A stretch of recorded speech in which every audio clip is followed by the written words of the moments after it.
unconscious bias. Mhm. I have a understanding to some extent, but again, considering your experience Mhm. working in different places, Right. um, first of all, I would like to ask, how do you describe Mhm. unconscious bias? Mhm. It's a great question. And so, unconscious bias is something in the United States that is certainly being talked about a lot right now. Um, so, unconscious bias is, from my understanding, these are biases we all have. And we don't know about them. That's why it's Okay, called unconscious. So, we don't realize that we have these biases, but we all have them. right. And so, it's nothing to be ashamed of. It's just the way kind of humans are.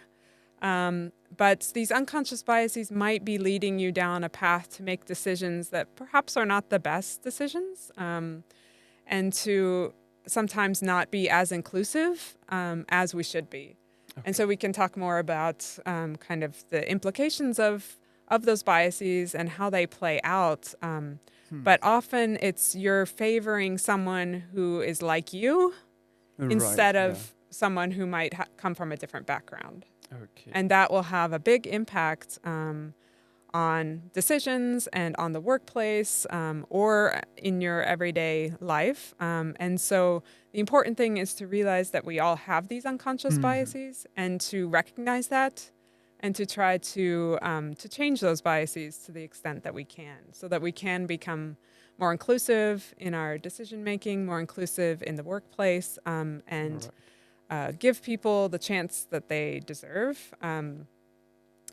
in order to build a more inclusive society. Right. Yeah, but I can understand. I'm trying to make sense of this. I would say this phenomena Mm-hmm. of unconscious bias in the work environment, in Mm-hmm. academic environment. Right. Like, I would like to have an example from your end that how it can become a barrier or a Yes. problem in Yeah. communication in making sure that we Mm-hmm. have diversity and Mm-hmm. inclusion.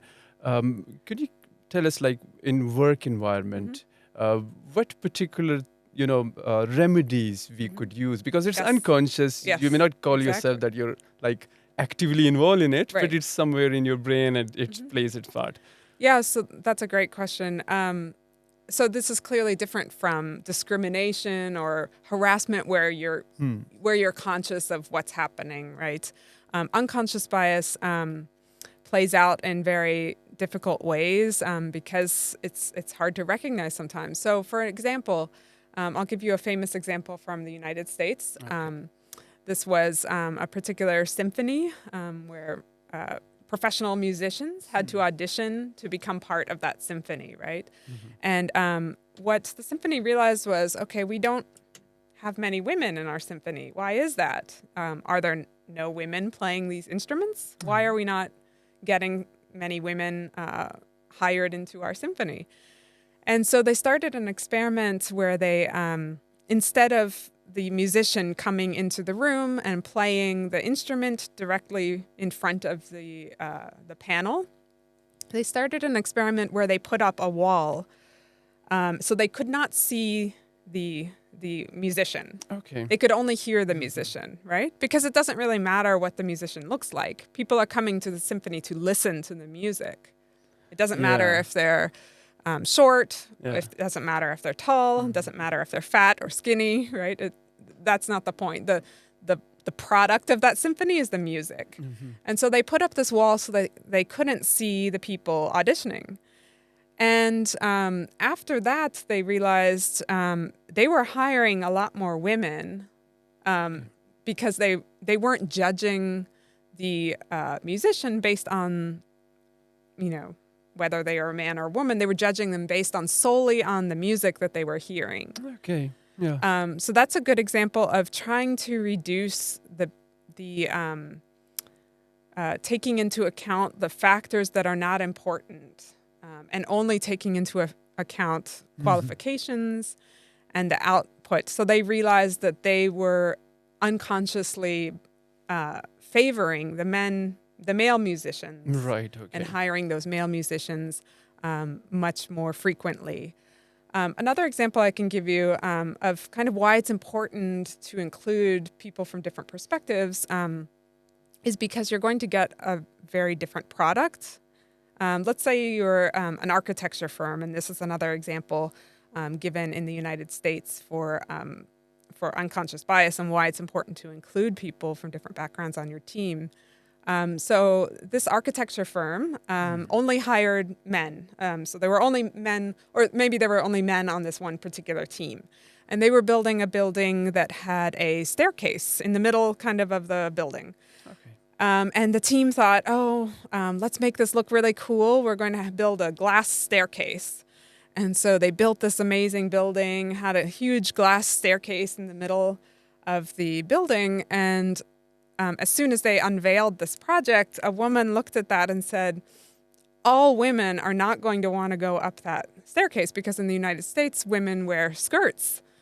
And you don't want someone looking up your skirt from the ground floor. But because they didn't have any women on the team to recognize that that would be a problem for women, Right. Yeah. no one had thought of that. And so by having a more diverse team, no matter whether it's in the workplace or in school, on your study group, by including all those different perspectives, you're going to come up with a much better product or a much better idea or a much better, whatever the end goal is, because you have different ways of looking at things and different backgrounds, people from different backgrounds all included on the team.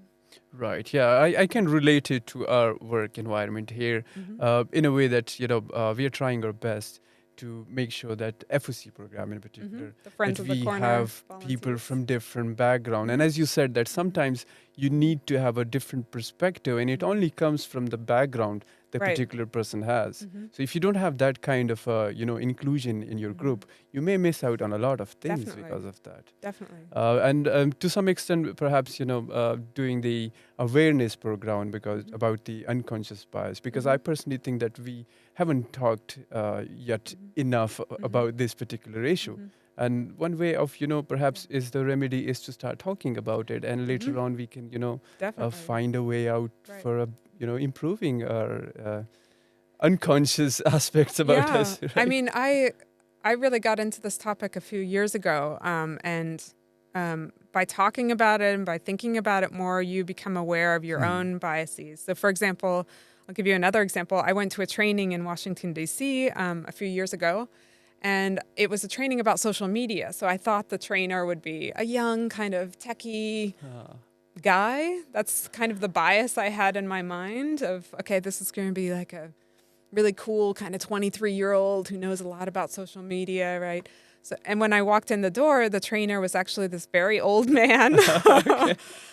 So I was like, oh no, this is going to be terrible. What can he know about social media? And then I caught myself thinking, why do I have this bias that only young people can know about social media? And he ended up being just an amazing trainer and knew so much about social media and had really studied it and really knew what makes effective social media.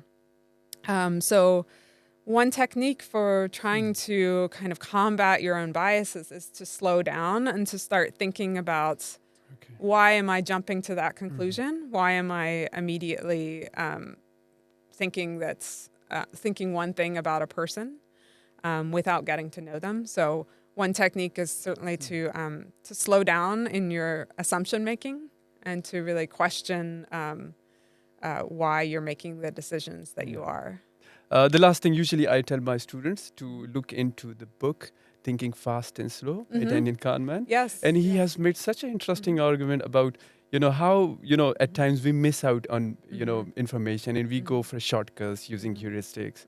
So that's pretty much, we need to understand that, sometimes you have to slow down, you have to do the self-check and try to understand, that what is your environment, maybe there are differences and one need to learn about the differences in the environment. Right. Yeah. And to recognize that we all have these biases. It's not something that we need to be ashamed of or hide. It's just the way humans are. But the first step is really just recognizing that and then to slow down and kind of question why we're making these decisions and make sure we're Exactly. making the most inclusive decisions we can.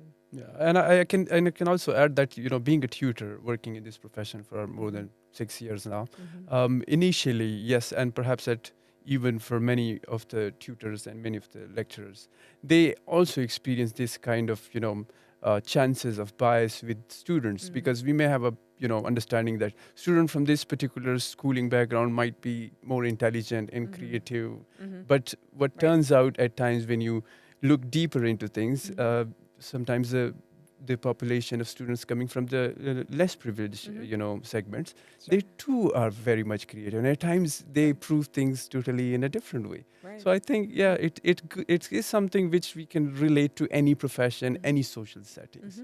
Yeah. Definitely. Any final word for your first podcast with us? I hope it's not the first. I hope it's not the The last. last, yeah, It I should will be be back. more in future. Well, thank you, Zeeshan, for this great conversation.